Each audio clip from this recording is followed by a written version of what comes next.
Hey there, and welcome to Travel TV on Independent.ie. Today, we're all about packing. It should be simple, yet cramming everything you need into a carry-on can too often be a world of stress.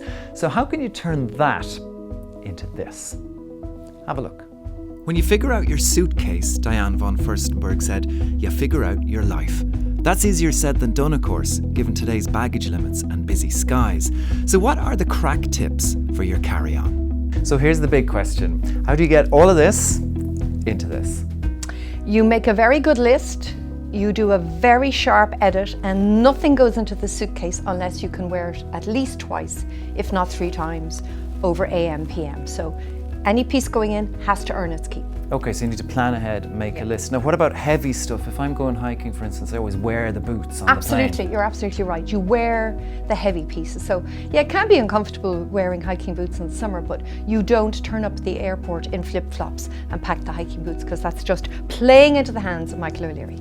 Ryanair and Aer Lingus allow one carry-on bag weighing up to 10 kilos, as well as a smaller item, typically a handbag or laptop, for short flights. Bairbre starts packing with shoes. So I'm wearing my bulkiest dress and my comfy wedges. I'm allowing myself 1 pair of dressy shoes. There's no way I have enough room for a pair for every outfit. So tissue paper in the toe, and I'm putting them in a cloth bag so they won't mark any of the clothes. Trainers, they used to be a bit of a luxury for your morning run, but now trainers can be worn day and night. They're a high fashion accessory. But I always fill mine, A, with my sunglasses case, and then with all my wires and converters and plugs. Super handy, and it saves on space in my small bag.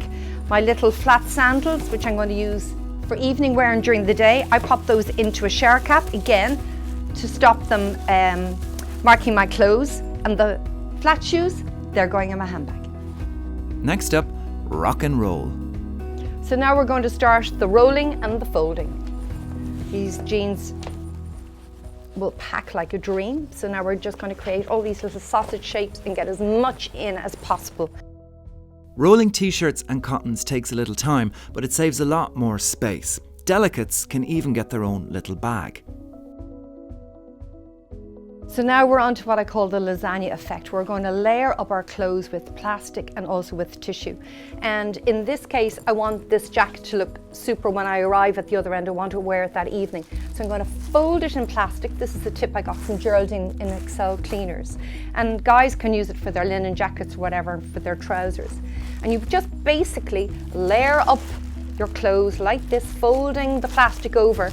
So it means that you're not going to get any sharp creases, which are a killer at the other end. Packing smart saves money too. Bag fees with Ryanair or Aer Lingus can add up big time depending on the size and season. Next up, Bairbre suggests packing toiletries in your smaller bag. What I would say is bring the minimum, and then you can buy the big products airside. Remember to put your contact lenses into your toiletry bag, and then I always play safe and have a Ziploc.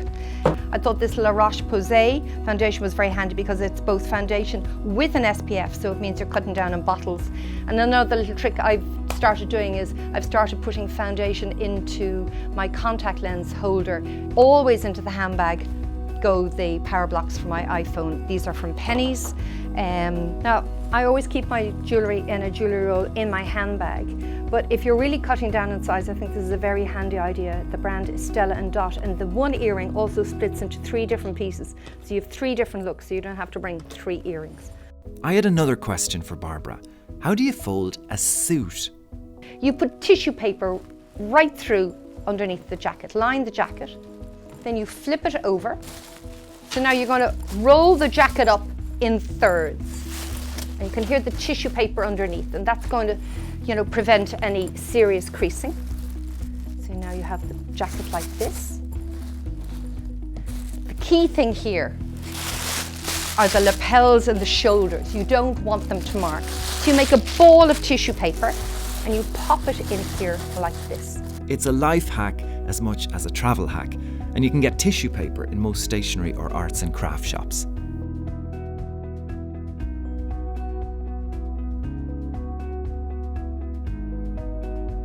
All right, let's see how Barbara's done. Now, before I travel, last thing I do is weigh my case at home because I don't want the stress and the hassle of having to do that at the airport.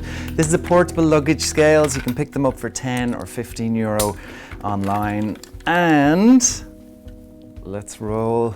It's like Operation Transformation. That's 7 kilos. Hey, that's not great. bad. You've got space in there for your shopping as well. And you know me and shopping. Oh, wow. What kind of case is this? This is the Light Shock. It's brand new from Samsonite, and it's the lightest suitcase that I could find. It's 1.7 kilos. All right, and that's important because if your case weighs 3 or 4 kilos, obviously you lose that in the luggage you can carry. Thanks a mil, Barbara. So there you have it, how to pack like a pro. Thanks to Barbara for her fab tips this week, and also to Aer Lingus and Brown Thomas for their help with footage, cases and clothes for this week's show. Until next time, safe travels.